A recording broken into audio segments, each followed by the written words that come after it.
Assalamualaikum warahmatullahi wabarakatuh. Allahumma salli ala Muhammad wa ala Muhammad. Risal Allah, sungguh aku Allah telah menulis di Lauh Mahfuz dan di sana terdapat hikmah.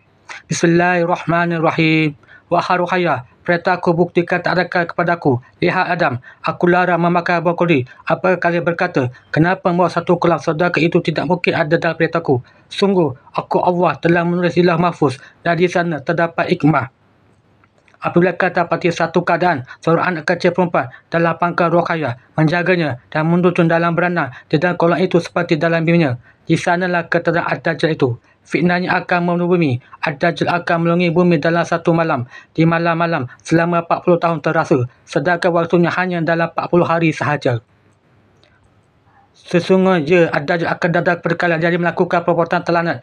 Sungguh dia melakukan itu seperti yang aku perlihatkan dalam mimpi rohaya. Tiba-tiba Ad-Dajjal masuk dalam selimut-selimut hamba-hambaku dan melakukan kejahatannya. Dan aku Allah menjaga hamba-hamba yang beriman kepadaku. Sedangkan dia akan membunuh siapa saja yang diinginkannya, sekalipun itu pengikutnya.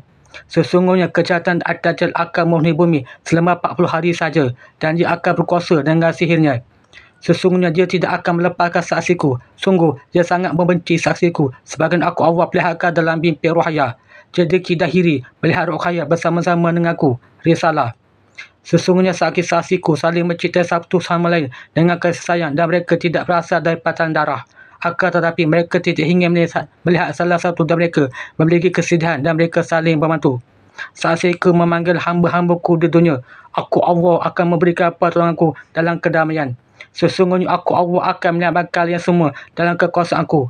Sungguh masuklah dalam golongan kanan. Ketika aku Allah saksi dekat masa kalian. Aku percaya kepada rohaya saat aku Allah memulai kesaksianku. Penghancur alam semesta di tempat mereka menumpahkan darah.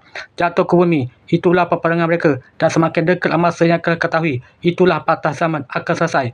Dan kalian menunggu satu zaman seperti zaman batu. Lihatlah di Palestina. Kalian tidak membantu sebagian mereka hamba-hambaku dalam penderitaan yang besar. Kalian tidak memiliki rasa kasih sayang. Dan aku Allah datangkan panggilanku untuk kalian membantu. Aku Allah beri kalian golongan kanan. Dengan kalian kembali kepada aku Allah dengan iman. Aku perlihatkan pada ruhaya dalam mimpinya. Ketentuanku telah tersebar dan seorang saudara baginya mengusirnya dan melemparkan ruhaya dengan batu. Aku menjaga ruhaya. Sesungguhnya itu akan nyata sebagaimana mereka takut. Firmanku berbahaya dan menakutkan. Sungguh ruhaya telah mendapatkan fitnah kerana firman-firmanku di patah zaman. Sesungguhnya semua nyata kepadanya dan seorang saudara berkata, engkau gila. Dan aku Allah yang dikatakan sangat tercela. Sungguh aku Allah telah membuat mereka terumbang-ambing kerana murkaku. Mereka yang makin terhaya telah mendapatkan balasannya dengan mereka buta dan terumbang-ambing sehingga mereka tidak mendapat kebenaran. Jika mereka datang dengan kebaikan dan bertaubat kepadaku, mereka tanpa kesalahan bagiku. Sesungguhnya engkau terusir kerana ketentuanku, maka aku perlihatkan dalam mimpimu seorang saudara mengusirmu. Sesungguhnya mereka mengatur rahmatku kepadamu. Sesungguhnya mereka dusta dan mendustakan nikmatku. Hanya saksi-saksiku yang yakin aku Allah bersaksi dan mereka infakkan diri mereka dan harta mereka di jalanku. Lihatlah bagaimana aku melarang Adam memakan brokoli dan lihatlah bagaimana iblis yang tidak mau sujud kepada Adam AS. Mereka sama di masa ini. Jangan kalian mengolok-olok perintahku pada bagian perintah terdapat ketaatan dan azab bila ingkar. Bukalah surah Hud ayat 28, 29 dan 30. Bacakanlah wahai saksi-saksiku. Surah Hud. Bismillahirrahmanirrahim.